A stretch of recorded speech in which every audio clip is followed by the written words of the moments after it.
Fun with Jess and Tom podcast. This is Jessica Taggart. And I'm Tom Conway. Hey, how are you? What's up? How are you? I'm good. It's been a while since we record something here in the studio. Yep. But, you know, we have exciting things going. So today we have a book club episode about the 5 love languages by Gary Chapman. Yes. And we were talking about this with Tom. Actually, the first couple of days we were like kind of talking. We talked about this book, right? Yeah. Maybe the first few very, weeks. I remember very early on in our conversations, and I had read this book like, oh my God, maybe like 2017 with a church group. And we went through this, and it was really cool, really good. Yeah, and I feel like I have read it before too, and I feel like we both kind of fall in the same category, kind of. But we are going to do the test here live, Oh my God, so just exciting. to see what comes up. But in my case, my love language seems to be acts of service. Yeah, and so when I took it back then, also my two where you have active service and physical touch. Yeah, and I feel like, I don't know why I've been feeling like words of affirmation has been big to me lately for some reason. I feel like it would be natural that it changes, right? As people change. No, I don't know. Maybe as you discover more of the things that you were lacking growing up. Yeah, but look at it like this, right? As we go through, we're soul searchers, right? We're always doing personal development. We're always doing a bunch of stuff. So perhaps as you kind of uncover and remedy those old injuries, maybe your love language changes. It's possible. I mean, we should probably have known this stuff prior to doing this show. But. It is possible, but we will find out after we take this little quiz.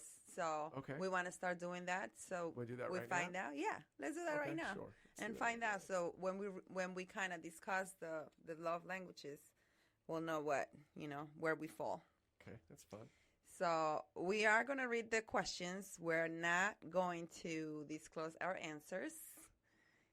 How do you describe yourself? I am an adult, a teenager, or I'm taking a quiz from my child. Can I decline to answer? I guess I am an adult. I am an adult. Yeah, I mean, by most assessment standards, we qualify as adults. Yeah, I mean, by age we are. Mm-hmm. Okay, so we just have to pick that one. How do you describe yourself? I'm in a relationship. I am single. All right, we know the question. We know the answer to that one. You can read this one if you like. Yeah, sure. It says, it is more meaningful to me when, and the two choices are, I receive a loving note, text, or email for no special reason from my loved one. And the second choice would be, my partner and I hug. Okay. Okay. All right. It is more meaningful to me when I can spend alone time with my partner, just the two of us. My partner does something practical to help me out.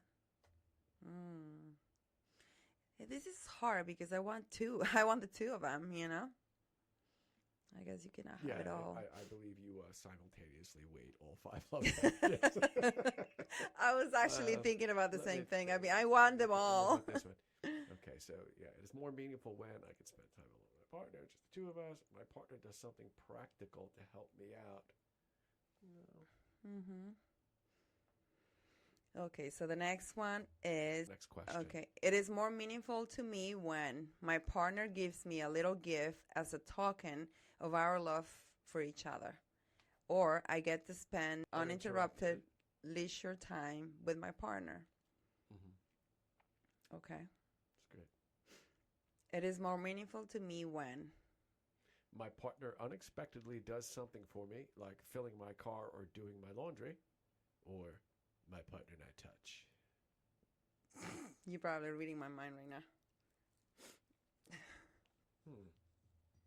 It is more meaningful to me when my partner puts their arms around me when I am in public, or my partner surprises me with a gift.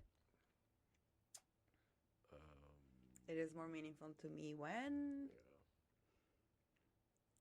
I am around my partner, even if we are not really doing anything. Hold hands with my partner. That's tough. I mean, feel I like want to. that's a particularly difficult and kind of, to me, not defined enough. Is that so different, right? I want to be doing the first thing, doing the second thing. Yeah. I'm around my partner. Well, I actually more meaningful. I mean, come on, that's. Go ahead. Okay. It is more meaningful to me when my partner gives me a gift. I hear "I love you" from my partner. Okay. It is more meaningful to me when I sit close to my partner. I am complimented by my love. I am complimented by my loved one for no apparent reason. Oh, yes.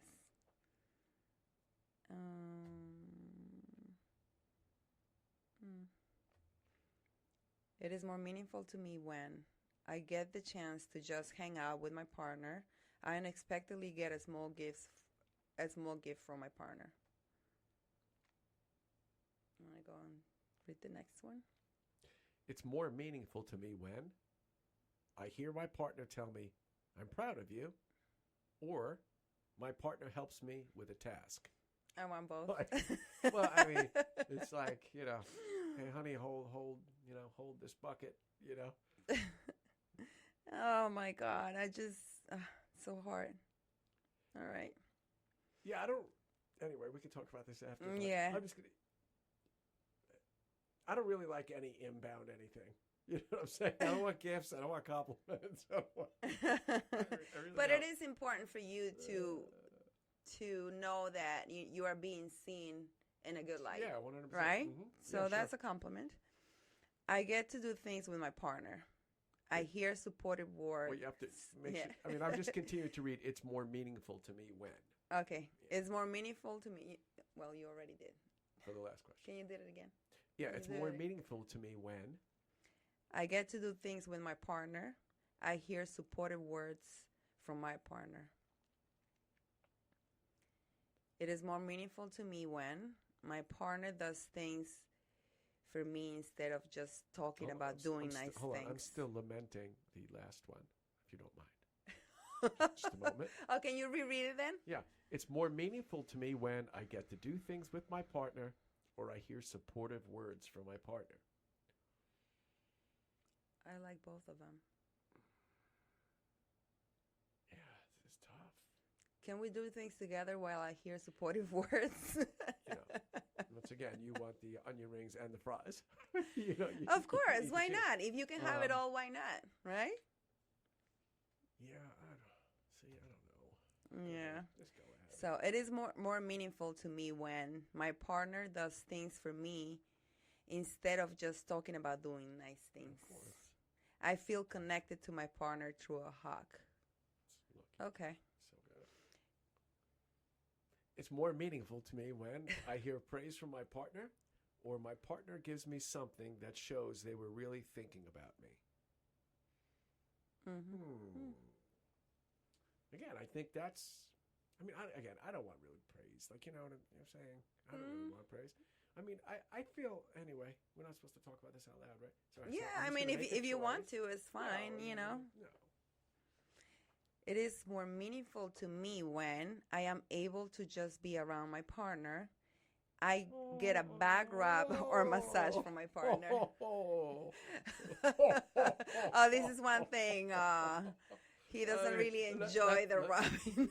I actually really think that we'll just stick to the contact. Okay, let's just stick to the contact. Okay, so let's read it again. I am able to just be around my partner. I get a back rub or massage from my partner. Okay. All right.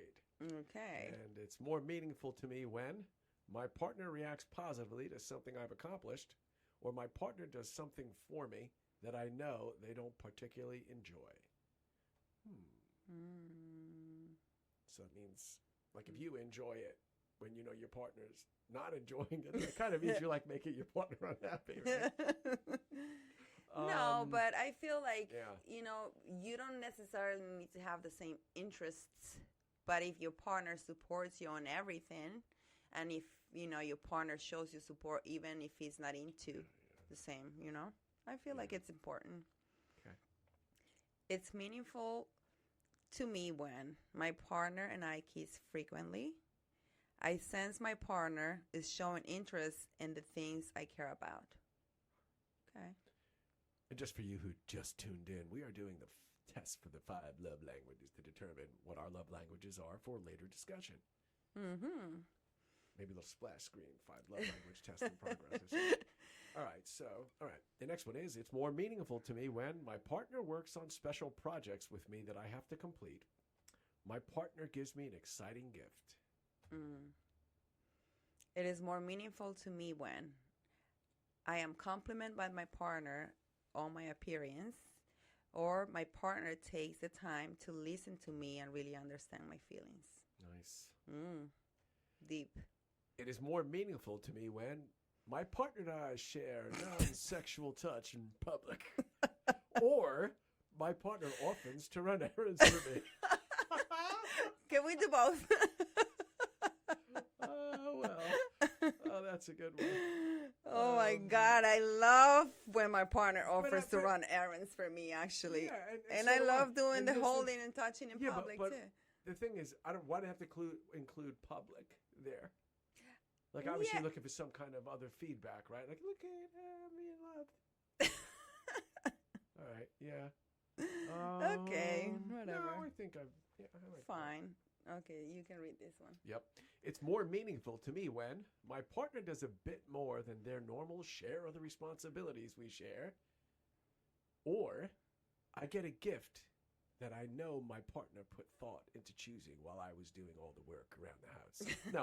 So I'm going to read that one. Okay. It's more meaningful to me when my partner does a bit more than their normal share of the responsibilities we share around the house, work-related, etc., or I get a gift that I know my partner put thought into choosing. Alrighty. Yeah. It is more meaningful to me when my partner doesn't check their phone while we are talking. Sorry. My partner goes out of their way to do something that relieves pressure on me. Oof. That one's complicated.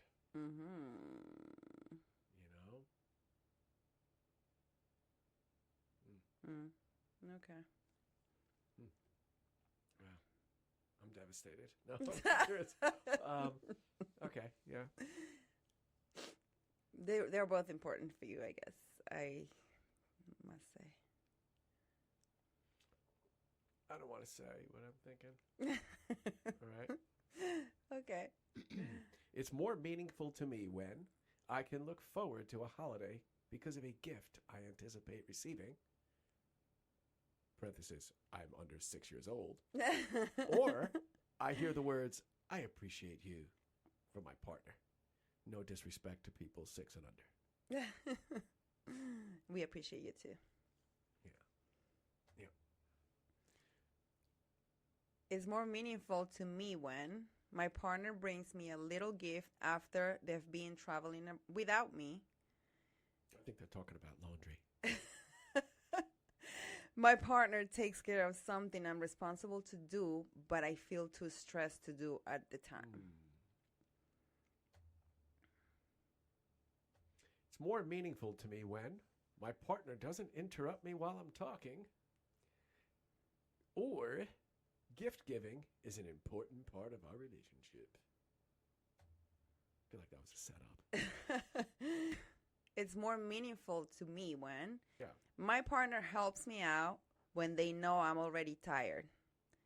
I get to go somewhere while spending time with my partner. Again, trick question.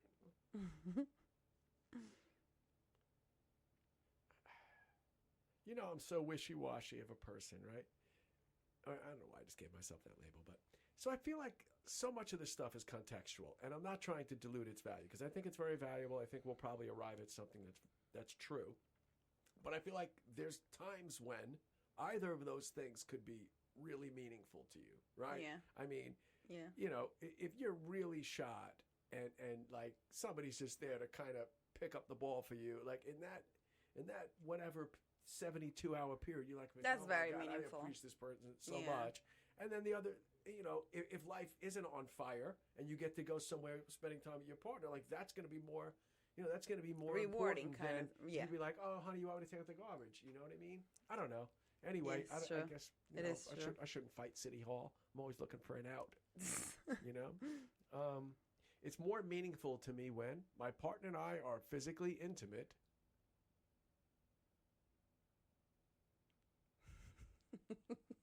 Or my partner gives me a little gift that they picked up in the course of their normal day. Like a Nathan's hot dog. Instead of.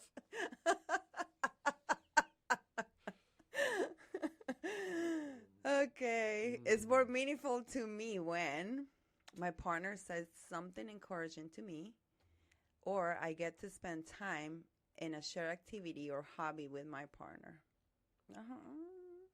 I wish I didn't mention the context thing earlier, because now it could be. Oh my God! I just blew this up. I think You lost it. Hold on. No, wait. Oh, there it is. Okay, sorry. I got it. All right. Oof, that was scary. It's more meaningful to me when my partner surprises me with a small token of their appreciation. My partner and I touch a lot during the normal course of a day. Okay. Tough to choose.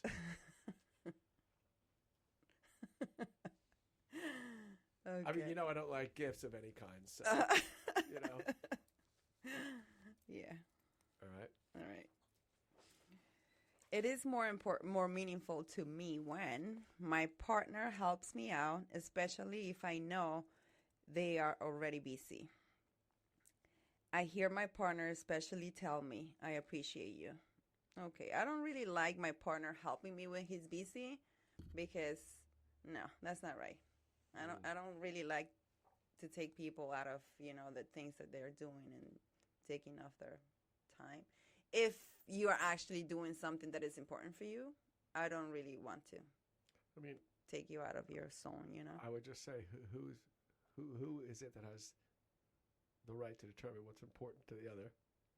No, I feel like you're pretty clear when you're doing something important.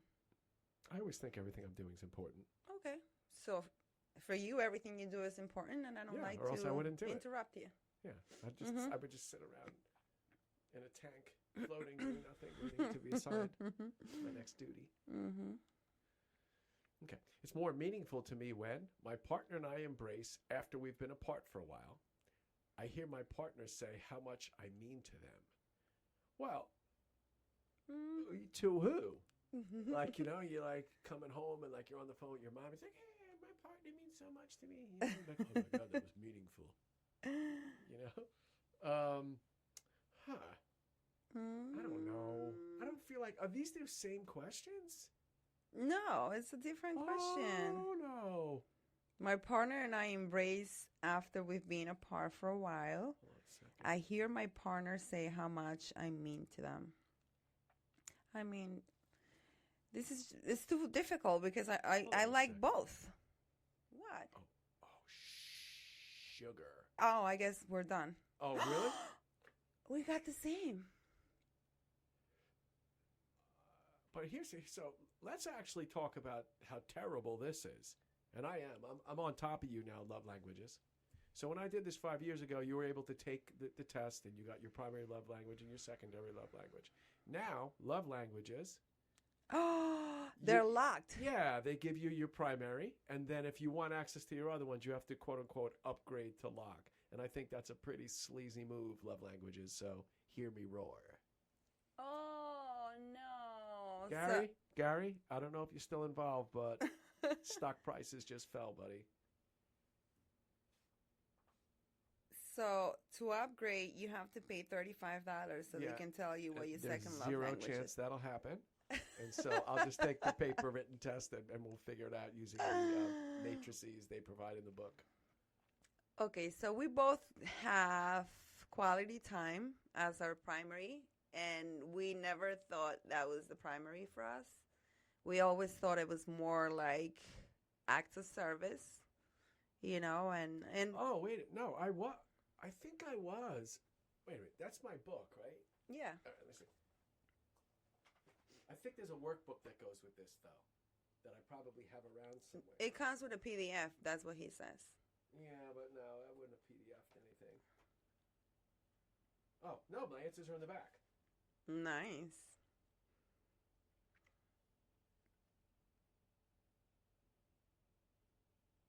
Can I read these? Mm-hmm. I mean, do you care? Yeah. So back in 2017, and again, we could have just taken this.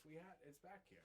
Oh. Yeah. I thought so. I do remember that it was in the book, but I thought there was a separate. Yeah, I mean, we already bought 3 books. It Yeah. wouldn't be fair to pay another $70 to just find out what our second. Am I right, Gary? I'm sorry. You know what I'm saying? I'm sorry. more We than 2 really customers, love pal. your book. We All really right. love your So book. anyway, We have 3 of them, by the way. According to the 2017 results, back then I was quality time and answered 9 questions that referenced quality time, and then 8 questions that were physical touch. And then after that were words of affirmation with 5, and C, receiving gifts, was 3, and then acts of service was 2. You know what's funny though? I like to do acts of service for people, but it doesn't. It's not. I guess it's not necessarily your love language. No, not really. Like I look back, I try to think of when I was married and stuff, and it was like, I was grateful for everything that my ex-wife did. You know, we had a kind of interior exterior loaded job profile at home, right? I did most stuff outside. She did whatever. And so, and I appreciated that. Like you know, the house was always neat. My clothes were always all that kind of stuff. But it wasn't like I wasn't like, oh, you love me.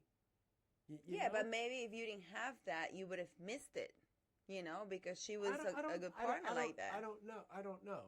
Not. I mean, because when I did, you know, finally wind up in my own place, I didn't have any issue doing doing the laundry. Again, I know it's different when you're doing it for one person. So people that do family laundry out there, I'm with you. Not trying to diminish what you're up to.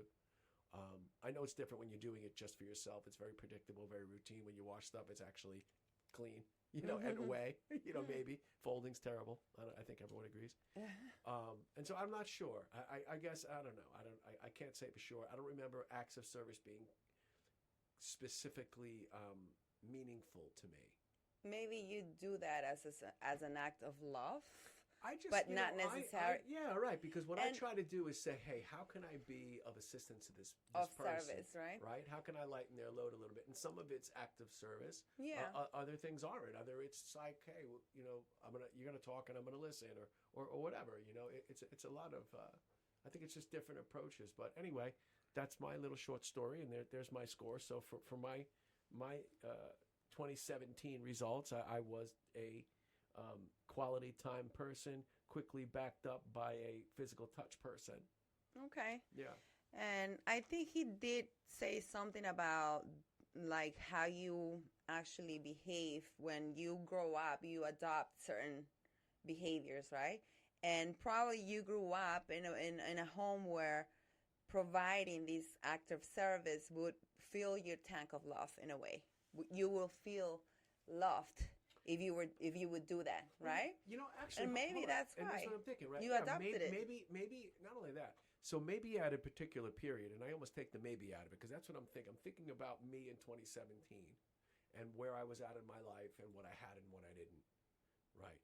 And so I feel like it's that. I feel like depending on the context of your current situation, you might be missing any one of those things and feel a need for them and thus start to, you know, enact them, right? Because they say a lot of times with this stuff, and we've always heard that you love people the way you want to be loved, or sometimes the way you're used to being loved and don't want to be loved. But, you know, that's an important thing. And so I feel like that would change depending on where you're at relationally at the moment. And it may be, you know, it may be different in a long-term, you know, relationship with the same 2 people over decades, you know. It could remain the same, right? There could be that kind of balance there that keeps it that way. But yeah, and I feel like our conversation in this topic, I think we both agree on acts of service, but we didn't realize that was the way we are loving. That wasn't the way we wanted to be loved, but that was the way we were given love, right? And this is talking about the way you want to receive love. But you know what's funny? But here it's quality time, right? That's right. That's the one. Right. Mhm. Yeah. And this one, it still was quality time. Yeah, no, I do appreciate that because I feel like life is so freaking busy, you know? Yeah, but I do like to be loved being plugged into the digital realm. You can do this stuff 24/7. You have a lot to do. And so when someone takes time to sit with me or you know, let's go have a cocktail or, you know, whatever your hobby is or TV or whatever, I really enjoy that, you know? Yeah. I really, it's important to sit and eat, have a conversation, spend time together. I really like that. And so I think regardless, I really like that. I don't know why that is. You know, if you look back. I mean, it is important. And one of the notes I made that he said, even for giving gifts, you know, giving the gift of your present 100%. is 100%. Yeah, but they're specifically talking about material gifts. Yeah, but no, but he context. did mention the gift of your present is an act of giving yourself too. It's a gift. He said it's providing quality time with that gift. Pretty much. And so that's pretty fine. much. Yeah. So I I feel like the gift of being present with your spouse is 100%. very important, you know, and respectfully, you know, Well, because in the past, in the past, I was like addicted to my phone and my, you know, and my. How long into the past are we talking about? I have February. I feel like with you, I feel like I've done so much better. Like when we go out to dinner, my phone is not in my hand. You know, when we're having. Which phone are we talking about? The work phone. Oh, okay. All right. Cool. I feel like I've done, you know, I'm doing so much better. You know, if you have met me a few years before, you probably would have said like, get out. But again, I think that there is a sheer irony in the fact of someone whose love language is quality time, that it wouldn't automatically be that way, right? Like humans, we are complex creatures. Yeah. Uh-huh. So yeah, All and right, so I have a few notes here if you want to. Like, let me tell you guys what all the five languages of love are according to the book, right? Sandwiches. So first one is words of affirmation. We've been talking about that. The second one is quality time. The third one is gifts. The fourth one is acts of service, and the fifth one is physical touch, right? Yeah. One thing that I really love that he said in the book is, you know, when you request something, you're giving love a direction. When you demand something, you stop the flow of love. I like that. I really like that, Sure. you know, because sometimes we feel entitled just because we're in a relationship, right? We feel entitled to say this is it or else, right? And it sounds more like a demand instead of a request. That doesn't sound like that. It is one. That is it is a demand. That's exactly what a demand sounds like. Yeah, so I feel like it's very important to learn to, you know, ask of your spouse when you want to ask something from your spouse, to do it as a loving request. Yeah. Right? One of the things I talk to my kids about, I've always said that, like, love never says, if you love me, blank. Right. If you love me, you'll do this, or you won't do this, or you'll give me all that. Right. It's like immediately like run really fast. And sometimes it's just our instinct, you know, our human instinct that we don't want our relationship to fall in the same category as our previous relationships, and we just say, you know, we express certain things as demands, right? I feel like in some cases it happens, but another thing, if you want to talk about this, I actually, you know, most of the things right after that question are no, but What question? The demand? If you want to talk about the this. request. No, if you. Oh yeah, that too. No, but if requests and demands. If you want to talk about this. The question. No, thanks. The answer is no. Okay. Go ahead. I'm kidding. My name is no. Oh, you should probably sing this song. What is it? My name is no. Sounds great so far. Yeah, where can I get a hold My of it? number is no. Yeah. Uh-huh. My last name is no. Mm-hmm. And he also talked, I think I said this before, he also talked about the love language being something you learn by a tradition, right? Like, let's say your father taught you, he showed his love language by being the provider. Yeah. Which in many cases, that was Or that just was how it. your household was run, Right? If you were in a two-parent household. So in his perspective, he was being a loving husband, he was being a loving father, but maybe the children and the mother needed some quality time, right? But I feel like back in the day, nobody really sat to take a little quiz, about that. Things were the way they were. But no, I don't. Yes, right. In theory, that could have been the case, but it also could have been that relationship, that demonstration of love worked for the context of your parents' marriage, but they're different people than you are. Yeah. And so I feel like that might have been fine, and I'm sure it was often misunderstood. Listen, for centuries, I shouldn't say centuries, it probably wasn't that long. But for many years, it was similar to what I said earlier. Men's responsibility was the outside, of the house, right? We're talking about past the agriculture phase and stuff, where a lot of men and women farmers worked side by side. But in 1970s U.S. East Coast, where I'm from, it's very typical for a man to be able, it was taking care of the outside of the house. The mother at that time, much fewer women were in the workplace. Yeah. And so their job was to take care of the kids in the house, get good cooking and stuff like that. Unless, the blessed barbecue showed up, in which case only the man could do it. It's like, get out of the way. I'm going to burn this stuff on my own, and so that was kind of like the cultural role division. And so it was mostly well accepted. It was mostly well accepted. So that would have been a normal demonstration of love. Not to say that there weren't plenty of women in the workplace and young ladies that wanted to be, and that's fine. And we saw where that all went, and that's great. But I think it was just very common, especially for middle class families, to have that scenario. Yeah. I mean, you drive down the block, or at that time, walk down the block on a Saturday morning, and almost every man would be out cutting his lawn, like, simultaneously.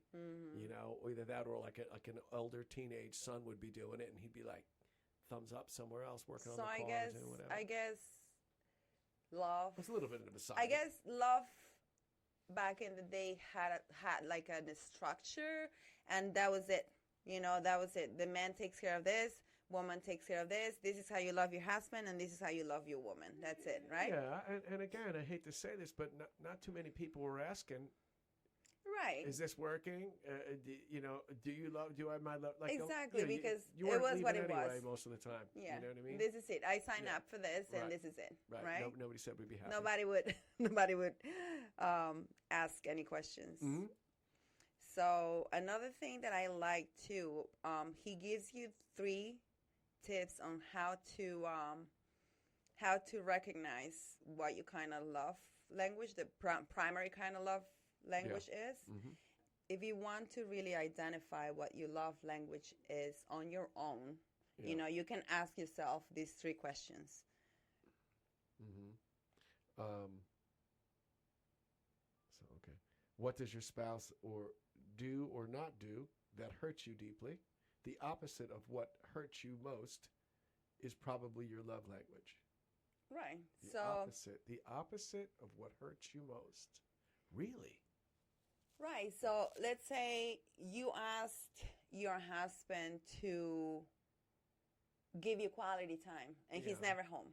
Yeah. He's never with you. He's never spending time with you, or you never do things together. He's always working and providing, right? Yeah. So it's not always the case, but it could be that your love language, you want that quality time because you don't have it, right? Yeah, but and you're asking for it. The opposite of what hurts you most is probably your love language. Oh, I see what Yes. you're saying. Right. It right, hurts right. me Okay. that you're Yeah. not giving me the time, I see. right? Yeah. Mm-hmm. It hurts me that you're not speaking to me in an affirmative way, Got it. right? Yep. Mm-hmm. So that'll be one of the clues that you can use. I see. So the second one is, What do you most often request from your spouse that is most likely? What would make you feel most loved? So what? Okay. So what do you most often request from your spouse, and that is most likely what would make you feel most loved? I see. right? So what you're asking for what you need? Well, yeah, you're Yeah. asking for what you need. Like that's pretty simple, no? Yes. All right. I'm confused. What you request the most is what you actually are craving for. That's what you Mhm. want. That's the way you want to be loved. Yeah, of course. Right? If No, you're I always hope so. That actually, I don't even know if that's true. That'd be so healthy. right. Like if people were actually asking for what they needed, clearly, you know. Yeah. I mean, it's pretty clear that people need to be respected, one. People need to be encouraged, right? Mhm. Two. Quality time, I think it's important for every relationship, Mm-hmm. right? Being respectful with your words. And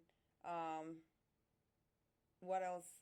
Acts of service, I think, is so important too. You know, if you love someone. Well, there's still a third determinant here. Yeah, so the third. In what way do you regularly express love to your spouse? Your method of expressing love may be an indication that would also make you feel loved. So how you regularly express love is likely to be, if not your primary love language, one of the top two, I would say. Yeah, but the funny thing is, this is exactly what happened with acts of service, because we thought our love language was act of service because this is the way we show our love. Yeah. But after taking the quiz, you know, our first love language is quality time. So maybe acts of service is the second one. Act of service was never mine. No, I know. Yours was number 5, I think. Yeah, for you was number 5. Yeah. Mm-hmm. Yeah, not a thing for me. Yeah. Mostly because I don't like the way anyone else does stuff. Mm-hmm. You know what I'm saying? So it's like, oh, you did my laundry. Thanks. I'll refold it. Yeah. So, and he also talked about playing this little game. After I don't know if you want to discuss every single one of them. I mean, by the name of them, it's pretty evident, you know, of what they are, right? Yeah. I mean, yeah, I think we could provide, you know, we'll provide some show notes that allow people to reference them. I mean, this is an older work at this point, so I think a lot of people know what this is. Maybe people don't if you never did. I think it's a pretty valuable tool. Yeah. And show, yeah, I don't think we need to go in through each one of them. We could, we can. I mean, obviously, like, words of affirmation is encouraging words, right? Loving words. Hey, you don't look terrible there now. You look much better than you used to. The things you really actually want people to tell you too, you know? Yeah. So, quality time, we all know what quality time is. Mm-hmm. You know? Yes. Gifts. I am not such a big, I mean, I do. And I was actually thinking about that today because even though that's not my primary love language, I really do love, you know, the thoughtfulness behind, you know? Yeah. Because you've given me some gifts and stuff, and I really that's like quality. Like in a way, that's quality time, right? Because it's not necessarily a gift. You like the fact that you're being thought of. You know? Yeah. Right? Yeah, like but at the same time, that means something. Like to say, oh wow, in the middle of somebody's day, they thought about me for a second, and they decided they wanted to bring me this slice of Sicilian pizza, and that was nice. It's nice of you. Put it right up here. I'm gonna hang it up. Yeah. So I feel like that really shows your, you know, love and appreciation. Even though it's not my primary language, I really feel appreciated when you know, when people think about me in that way. Well, but I feel like that's just everything. Yeah, it's normal, right? You know, yeah. No, I mean, but it's literally every single thing. That's what it communicates to you is someone's thinking about you, not you, everyone, all of us. Yeah.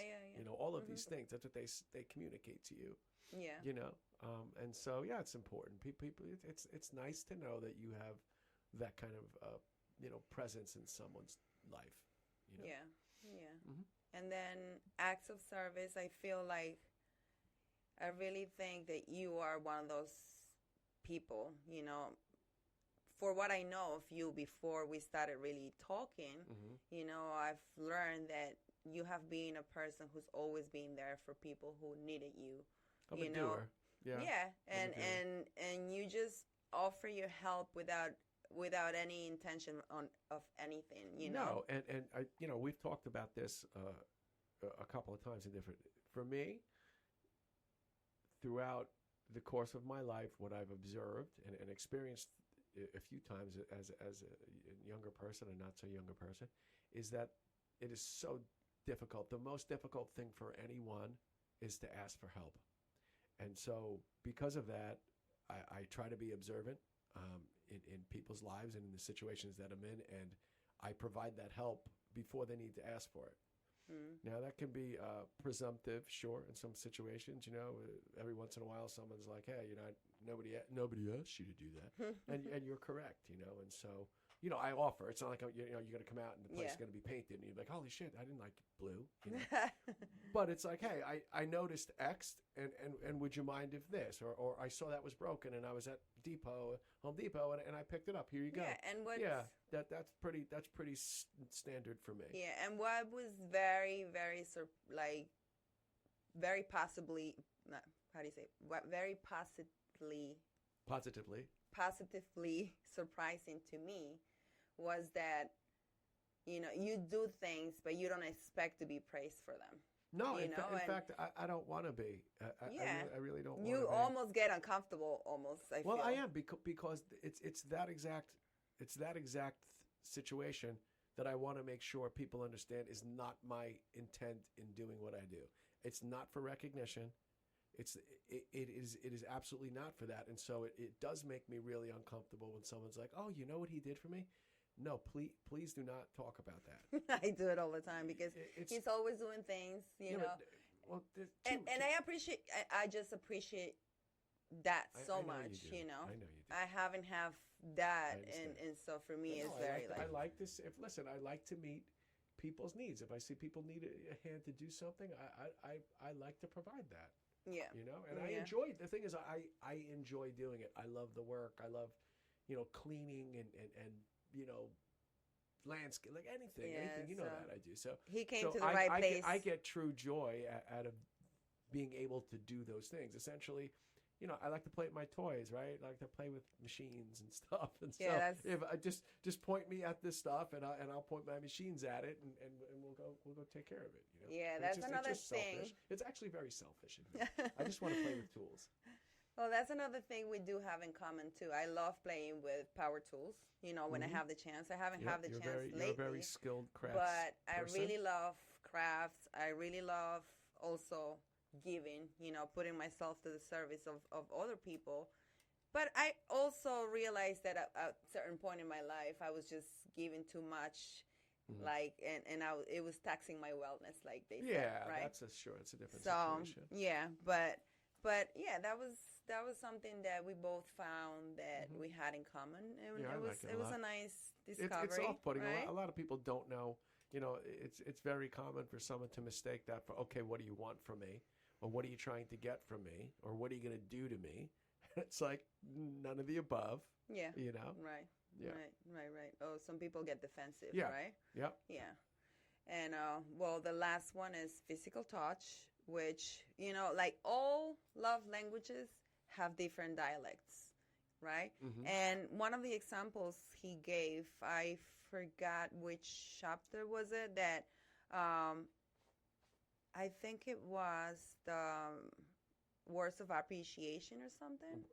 Affirmation. Yeah. The words of affirmation. I don't know what are you getting at? Oh no. I forgot what the example was.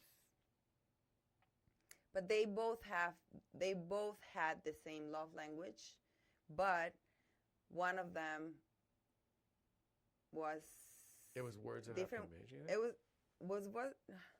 That seems that'd be off. I mean, I think the spectrum is a lot bigger in physical touch than it would be in anything else, really, because there's, again, I'm a contact kind of person. Like, Right. I like to like be like, hey, you know, but I don't want to constantly be like kissing and hugging and like I'm usually using my hands first of all. Like I'm kind of busy, you know, and so I like physical touch. I like to wrap my arm around. You know, I'm a hugger. It puts a lot of guys off a lot. I like to hug. I greet my friends with an embrace usually, and even some like kiss on the cheek sometimes. And that's very normal for me. I feel like I want to exchange that with somebody. Yeah. And so it's not for everybody, but in other ways, yeah, I don't want to constantly be, you know, touched. And I'll use the word stimulated, and I don't mean it in a sexual way, but I don't want to constantly have my senses activated, and so Right. it gets me a little like, you know, Right. like that. Well, and you that know? we can give an example with that but it was something else. Another example that he gave in the book that this couple have the same love language, but they weren't communicating, you know, exactly the way they needed to be, you know, communicating. But in the physical touch, I feel like there's different ways, right? You might want just to feel your spouse's hand and just kiss your Sure. spouse, or just hug and get close and Yeah. just watch TV and just sit close, right? Mm-hmm. That closeness. And for other people, physical touch is something more intimate, right? And for other people, it's all together, right? And for other people, it's too like the constant rubbing, caressing, massaging, and you know, and so for me, it's all of them, all of the above. So, so that's a different dialect for different people, for everyone, right? I just, oh my God, I wish I can remember because. It wasn't. I think it was the people from No, yes, that that he was stayed it. at their house. No, that was it. Because they both wanted acts of service. She wanted him to do the laundry and to mow the lawn. That's all she wanted. And he wouldn't help her. And then when he asked, what 4 things do you want from him? She said, laundry. If he can help me with the laundry, if he can change the baby's diaper, if he can mow the lawn once a week, and one more.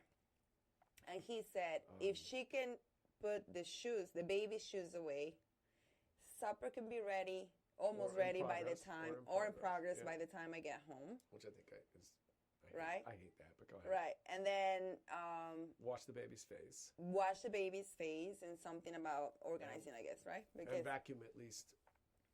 Oh, no. Vacuum was something that she requested from once him. Once a month. He was once a month. So they had the same love language. And they were so lost. She wanted the car washed once a week. Yes. So she was the vacuum then. No, you're correct. She asked that remember, vacuum the core of their thing was that she wanted him to help her. Yeah. And so one of the things she requested to do that he could help would be to at least vacuum the house once a month.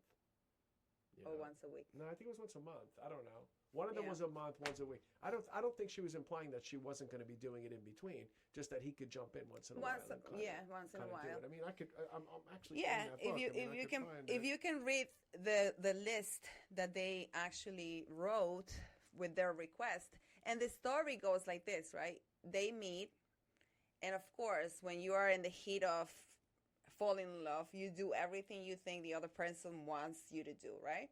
So this guy would help her with her homework. I don't think it's that. Hold on, I want to stop you there. I don't think it's that you do everything you think the other person would want you to do. It's that you just want to do everything you can do. You just do everything within your sphere of if something is your main focus of your thoughts. Right, and it is. You want to cover all bases. It's not, but I don't even think it's conscious. Like, I want to cover all bases. No, I know. I think that you when you spend that much time, look at it like any problem. When you spend that much time thinking about a problem, you come up with solutions, and all of the things that are done are just solutions to problems. That's all they are. Right, but this is the thing, right? And he really talks about the climax of falling in love, right, and how we tend to do all these things when we are in love, and if you haven't really figured out your partner's love language by the time you get married, then things can go sour, right? Because when they got married, I mean, when they were dating, he would go to church Sunday night. When they got married, he didn't want to go to church Sunday night. He wanted to go hunting. And she, it's not that she didn't want him to go hunting, but she wanted some help in the house, And in his mind, he grew up in a family where the father was a provider and the mother kept the house neat and perfect. So he was expecting for her to be the same as his mother, and she wasn't, and so she resented him by the fact that he was out of the house and not helping her, like he did when they first started dating, right? Yeah. Because at first when they started dating, he would help her with the homework, he would help her do her chores, whatever, right? But then when they got married, he stopped because he assumed wife, kitchen. Well, he assumed he was going to have the same family life that he grew up in, which is what I kind of referenced earlier. Yeah. He just assumed that was his picture of love, and so naturally he assumed now that he had love, that he'd have that same thing. And yeah, the same dynamics. Yeah. And at the end, the marriage was falling apart because they didn't realize what the need of the other was, right? And all she wanted was for him to try to help her. So with the house, work. And he only wanted her to take care of the house a little more, So at the end, do you find the list? Yeah, I did. We were pretty much correct. Only then you were correct about the interval of the cleaning. And it was wash the car once a week, cut the grass every week during the summer, because what she said, when he was out, whatever he was doing during the day, he would let it grow. And it was, vacuum the house once a week. Yeah. And I mean, listen, I don't know. I just like. Yeah, and for her was, try to keep the house neat, get supper ready or almost ready by the time he got home, and make the bed. Every morning was important for him. Every day. Right? Yeah. Yeah. So, things. It's just like, it's such a, come on. I know, but. This is what I mean when I tell you acts of service, though, it's not my thing. If having the bed made every day was so important to me, I would do it. You know what I'm saying? I wouldn't be like, if she loved me, she'd make the bed. Right. But that's the way he grew up. I know. It's just, in his mind, that's the women's role. That's the woman's role, table, right? Yeah, that's all great. It's like, I freaking, Yeah, I mean, things have changed. Things have changed, obviously, right? But I think it is important to understand what the other expects. And that's the thing. So that's where my quality time comes in, right? Rather than have my partner running around doing all that kind of stuff, I'd rather just be able to sit and have a cocktail, hang out, whatever, rather than, the beds are made, oh, good. Oh, the carpet, oh, good. I'm really glad I got it vacuumed. To me, it's just like, that's great. And I guess this is what I was trying to kind of getting at earlier. And I know back when I did it in 2017, it was because I was used to doing most things by myself anyway, it wasn't that valuable to me. Like, it was something important to me. I probably had a pretty good system to get it done, and I would get it done. And so I would much rather have someone spend time with me than spend 2 hours a night in the kitchen and then cleaning the dishes and then putting get out of here. Yeah. You know what I mean? And even for me, like, okay, like, I help. Like, I don't mind washing up and stuff like that. No problem. Or for myself, I would do it. Like, but I just think it's not a really great use of time. That's what it is. I just don't think it's a really great use of time. Whether or not you're employed outside the home or otherwise, to me, it's just like, come on. Yeah, one of the things I've noticed a lot, in certain cases is that the way you expect to be loved comes from the way you grew up. Yeah, whatever lack you that's have. What love is. It's whatever. But the thing is, like, whatever you look at what you were lacking. If you were lacking of that, and in many cases that happens, if you were lacking of that physical contact with your parents at an early age, you were always craving for that, right? Yeah. If you were lacking of words of appreciation, you are craving for that, right? If you were lacking of your your Christmas gifts, you might want some gifts. And I feel like the lack we experienced growing up probably made a lot of our needs, Sure. nowadays. So Yeah. yeah. No, I think you're probably correct. I feel like if I what I remember from my childhood, and I talked about this a little bit when we were on the Mike and Jill show a few weeks ago. My dad worked more than one job. He was a police officer, and so his schedule was irregular, and so he wasn't really available that often. When he was, my mother didn't drive. They had moved out from the city in 1963, and my mother never learned to drive, and so my dad was also her only transportation, and so he would be working. He'd come home and then either stop sometimes for at the grocery store on the way home, or he would take my mother, go grocery shopping, come back. And this was like this daily procedure repeated itself constantly. And so not only was my mother very occupied a lot, my dad was either not there or occupied a lot, doing whatever he was doing around the house or trying to do around the house. And so I feel like I never really had enough of him, and so it meant a lot, at a point, my father-in-law, we enjoyed a lot of the same activities, golfing and fishing and hunting, more so than my brothers and he did. And so I got a lot of him that way. And I felt very, very happy to have that individual attention of his and that time together between us. And so I think that's how that became the situation for me. Where I think, time is the most important thing, to have somebody. It's a really nice thing for someone to unplug the rest of their life and sit here and be with you in this moment. It's really a beautiful thing. Yeah, now that you talk about that, it brings back the memories of the happiest memories of my childhood was when, my father would come and get us and say, like, it's time for us to go to this place. We're gonna visit this beach, or we're gonna visit this place, right? And he will wake us up so excited on the weekend, saying we're going to this place, right? So we would get all excited, dress up, go to the we would love to go to the pool every time we could. So that quality time together, and despite of all the issues we had, was my treasure, right? That was the only thing I can rescue. Got it. Yeah. So, yeah. And another thing that he actually mentioned this love tank check as an exercise. I think it's like kind of cute. You check on your spouse's love tank on a daily basis, just to see what you can do to fill it. Right? Do you get to that part? Yeah. He also proposed this little game for couples.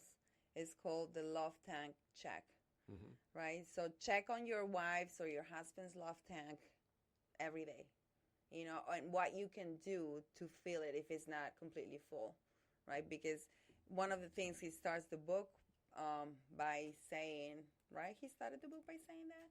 Or it's very close to the beginning. About your love tank being full? Yeah, it's pretty. It's pretty close to the beginning, right? So it is important for your partner to have their love tank full, right? And if it's not, you need to be aware of. Well, that's the whole. That, right? That's the whole premise of this book.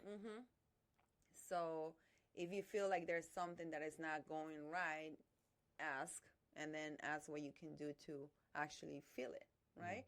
And I feel like it's pretty, eye-opening to know that love is a choice, right? When you love someone, it's not like if things are not working out, there's got to be a way to kind of work through the challenges, right? It's not like, okay, this is not working out, I'm out. That's it. I'm just going to look for the way out, and I'm just going to see what's out there. See you later, right?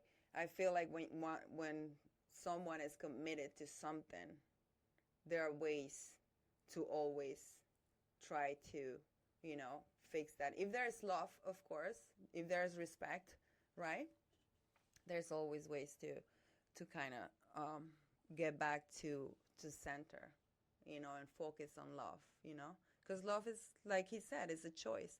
It's an everyday kind of choice, right? So if I choose to love you today, I'm gonna do the best I can to show you that, right? And sometimes we're human. Sometimes we mess up. Sometimes we make mistakes. Sometimes we say the wrong thing, and that's probably out of our lack of not expressing the other things that are underneath, the problem. So I think communication is so important to know, to talk about the things that you are not so happy about, right? Instead of just holding back and then just reacting without expressing, right? Mm-hmm. So, and I think that's something that is hard work. Mm-hmm. It is hard work. It's not just a little walk in the park. Love takes work, right? And I feel like if you are committed to living a loving life,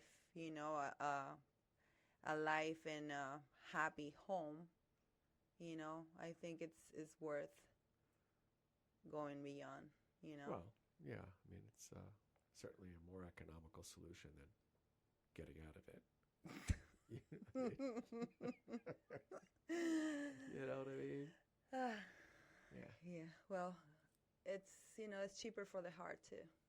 You know, it doesn't. You don't have to charge. Well, I don't know about that. In fact, he even said that in that particular case, he says, it's going to be painful either way. Whether or not the one lady that came to see him about getting a divorce, and he said to her, he says, it's going to hurt you to try and stay, and it's going to hurt you to get a divorce. So you might as well try and stay. Yeah. So, yes, that was our little discussion. Wow. I don't know if you have anything else.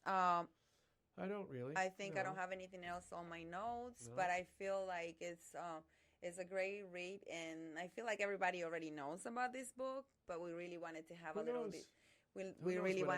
little discussion about this and our perception, right? Our take on this. Yeah. I hope you guys enjoyed it, and maybe you probably learned something new, hopefully. Yes, that is the 5 Love Languages by Gary Chapman.